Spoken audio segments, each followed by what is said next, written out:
Bom dia a todos, espero que estejam bem. Bom, nós vamos falar sobre o capítulo 4 do livro A Comunicação Tem Remédio, que fala sobre a comunicação não verbal. Mas o que é isso, afinal? Bom, é aquela comunicação que ocorre na interação de pessoa com pessoa sem o uso de palavras, ou seja, é toda a informação obtida por meio de gestos, posturas, expressões, imagens e códigos. Quando nós, profissionais da saúde, estudamos a comunicação não verbal, nós aprendemos a nos comunicar melhor e a reconhecer melhor os sentimentos do paciente.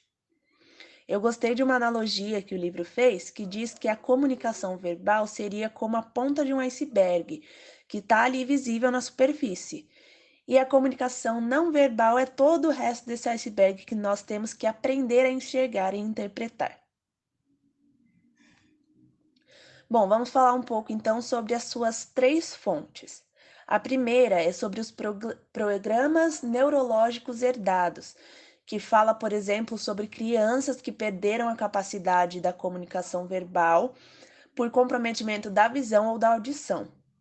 Nesse caso, é importante que a gente saiba reconhecer se, por exemplo, o choro é de tristeza ou de felicidade, se a bochecha fica vermelha, se é de raiva ou de vergonha, ou até mesmo se o suspiro foi feito por cansaço ou por alguma outra coisa.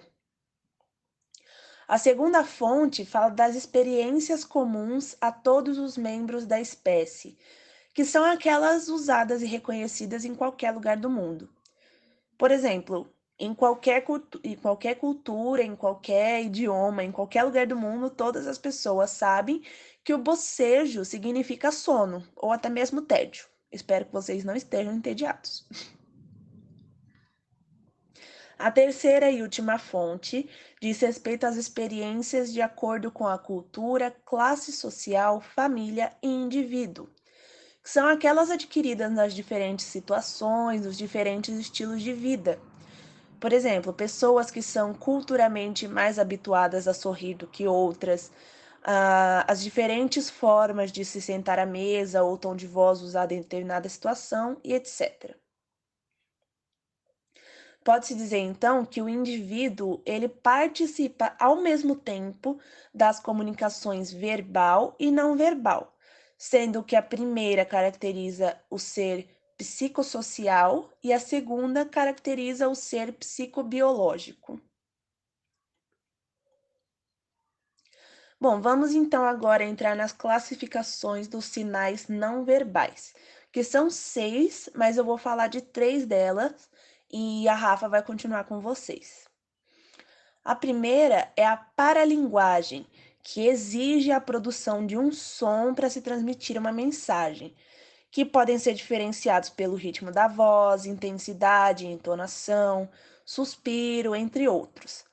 Não precisam ser necessariamente algo que seja comum entre todas as pessoas.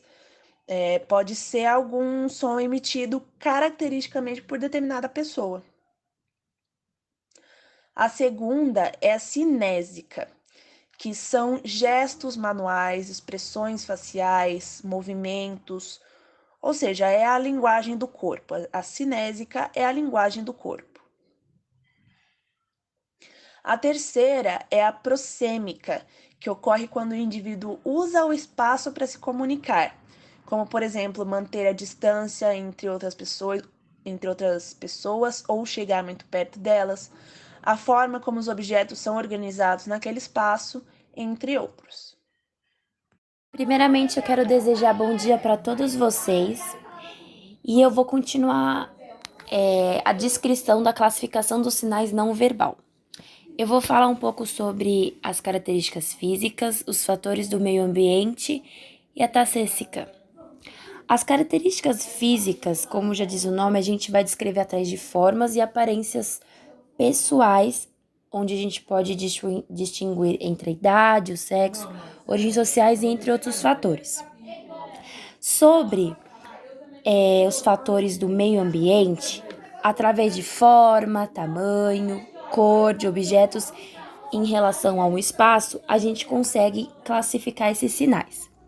E por último, a taxésica onde abrange tudo, onde a gente pode observar tanto um espaço pessoal, cultural e até um relacionamento entre os comunicadores. Sobre as funções da comunicação não verbal, nós falaremos as suas 4 funções básicas, que é os complementares à comunicação verbal, substituir a comunicação verbal, contradizer o verbal e demonstrar sentimentos. Complementares à comunicação verbal, ele tem função de reforçar ou até mesmo complementar algo que já foi dito. E ele existe 2 tipos de ilustração. Nós temos a ilustração obrigatória, onde a comunicação verbal ela é simples, então precisa de um apoio de gestos. E a ilustração optativa, onde os gestos são apenas algo complementares, porque a ilustração já é completa. Sobre substituir a comunicação verbal, ela é o uso de sinais não verbais para substituir as palavras, onde sempre vai nos ajudar e facilitar a nossa comunicação. Sobre contradizer o verbal, é um comunicador de um sinal não verbal, onde contradiz tudo que é comunicado. E por último, demonstrar sentimentos, onde, como já diz o nome, demonstra emoções sem o uso de palavras. E, de acordo com vários autores, é uma das funções mais fundamentais da comunicação não verbal.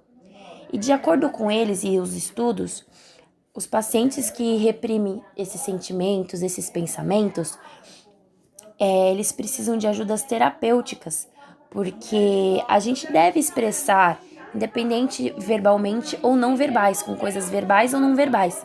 Nós precisamos expressar o que pensamos, o que sentimos. Bom, esse foi o nosso trabalho sobre comunicação não verbal.